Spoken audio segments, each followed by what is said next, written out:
Okay, back at the stars. Some updates from the last video. Unfortunately, still having the issue where only two of the coils are actually, or solenoids are actually working.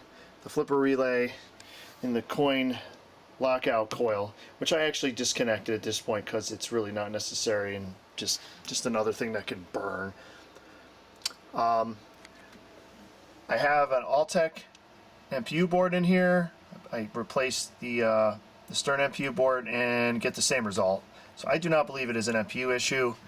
I resoldered the pins on J4, which is the connector. Basically, J4 from the MPU board goes to J4 in the solenoid board. The actual connections that, so the MPU board tells the solenoid board to fire the coils. I tested at least one of the transistors for one of the coils that won't fire, and it actually tests as good. So the next thing I'm going to approach is the connectors themselves. Now I can't really tell visually inspecting this. It doesn't appear to be an issue. However, I can say putting the connector in, like, it goes in very easily, like almost no effort, and comes out very easy, as opposed to, say, my Stargazer. There's a lot of tension when you put it out, try to take it out and put it in. So I'm thinking maybe there's some issues here with the connector. Unfortunately, I don't have 0.100 connectors. I have 0.156 but not 0.100, so I have an order on the way. I'm going to replace this connector and the J4 on the MPU board, and we'll test again and see what happens. That's that. I've been going through the lights, the GI lighting. It's funny that they replaced almost all the CPU control lighting with LEDs, but didn't replace any of the GI lighting with LEDs. That probably would have helped the game more than the other way around. However, when I was looking at the lights, I was thinking to myself, I usually put LED lights in the coin door, just because very tight contained space, and there's just no need to have anything burn here. But when I opened the coin door up, I realized there was no sockets.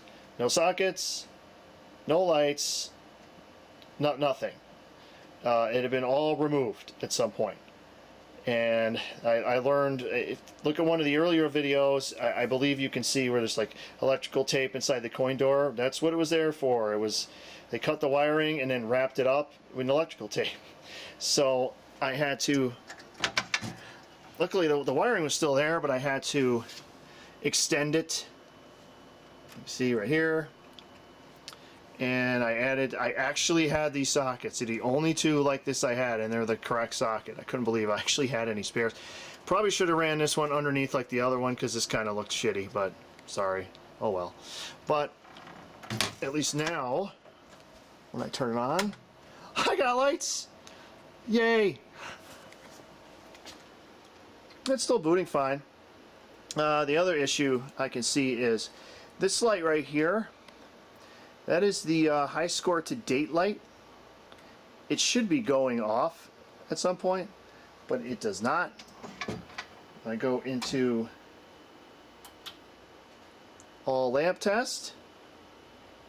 It just stays on, which leads me to believe the transistor's probably locked on the lamp driver board, probably.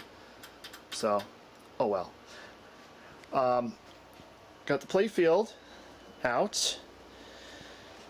And there are issues, of course. The plate, if you can see, the hole on the left is totally stripped out. So I would have to tap that and then use a number 8 screw instead of a number 6 screw. The only problem with that is the coil stops. They have two number 6 holes. I'd have to widen those out also. However, once again, my Junker 9-ball playfield has yielded me parts like these. These are generation 2 stern flipper plates. That'd be generation 1. You can actually get the generation 2 ones brand new, but since I already had these and none of the holes are stripped, I'm going to use these. That'll be my solution there. The wiring still is not long enough here to get this back. This should be, the wire manager should go there. So what I'm going to do is when I build the new plates, I'm going to basically solder a connector onto the coil and then put a connector at the end of here. It's just it'll be extended so it'll reach. Plus I'll do it in both flippers, so I'll have connectors so they can be easily removed. The only other thing I've done is going through the light sockets. There are lots of issues other than the obvious ones that I showed in the previous video, which was this hacking.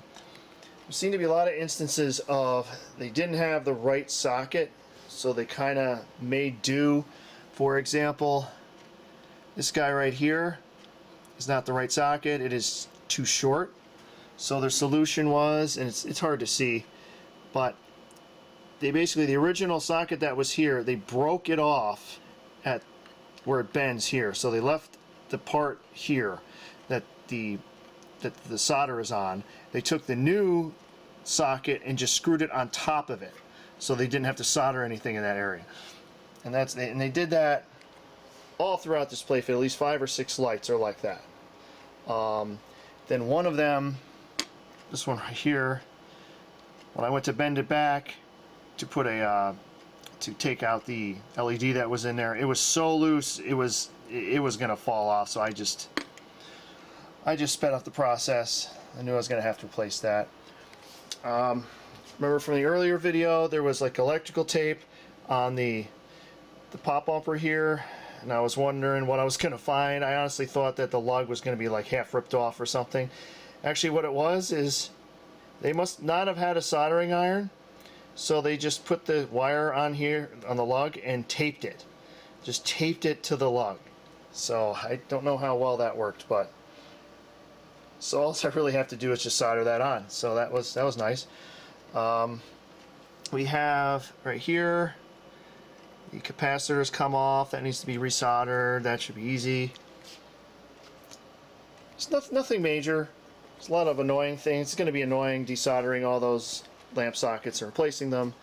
And I'm sure there's probably going to be other lamp sockets that'll turn out to be bad that I'll have to replace, but whatever. So that's about it for now. Get this thing working soon.